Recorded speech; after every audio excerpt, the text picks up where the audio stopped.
Spring is off to a cold and rainy start, even some snow, but it gives you some time to plan your spring garden. Here with the dirt on spring planting from the University of Illinois Extension, horticulture educator Ryan Pankau is back. Okay, I know today it's a little cool, a little rainy. Saturday, though, looks super nice to get outside. Oh, yeah. But is it too soon to start thinking vegetable garden? Well, Saturday will be nice and warm, and yes, there are some crops we can be planting. So that's what we're kind of talking about today, is how to plan your spring garden. And so one of the things we think about with not just vegetable crops, but other plants are the cold hardiness zones that we live in. So here in Central Illinois, we are zone 5B. And so here's kind of the cold hardiness zone map for Illinois. You can see that big blue zone there, that's us. And we're kind of at the bottom of that blue zone, where that kind of tells us what plants we can plant in our area. And it's based off of, our average lowest temperature in the wintertime. So that helps us pick perennials and other plants that at garden centers, they have the little tags. And it also helps you interpret like how sensitive that plant is. Because if we're right in the middle of its zone ratings, then it's pretty hardy here. But if we're at the very, northern edge of its extent, then you have to worry about that a little bit more. So that's something to think about if you haven't ever looked at that.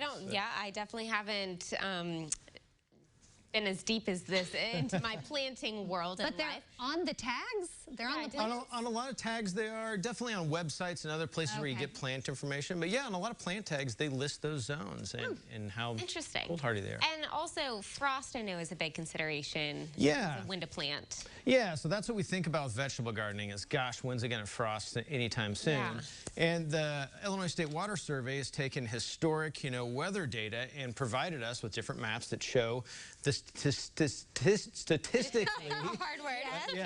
Statistics are wizardry, so it's hard to imagine.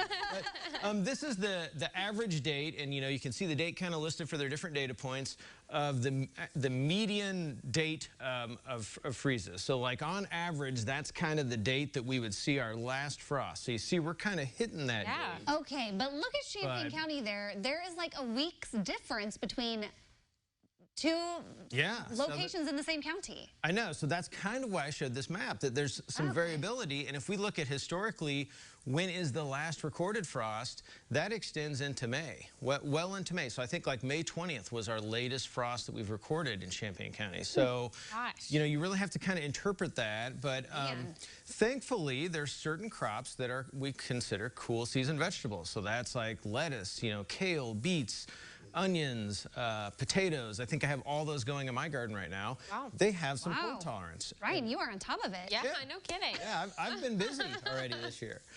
So those are all things that are fine at this point in time and can handle a frost or two. Yeah, they can handle a little bit of cold. And I mean, things like spinach, actually, the plant will concentrate sugars into its leaves and be more tasty if it is exposed to it. So those are the things you want to start really early. Okay, so let's hold off, though, on the tomatoes, peppers, cucumber, and summer squash. Yeah, those are all kind of our warm season crops where they cannot handle a freeze. And really, especially with like tomatoes and peppers, they don't grow very well when our nighttime temperatures are below, around 50 or below. So I usually say that's like late May that we're waiting for until we get those tomatoes and pepper plants. So don't be tempted by all those plants in the garden centers right now. I know, they are season crops. Okay, well, great tips. Wait a bit. Yes. Okay, thank you so much.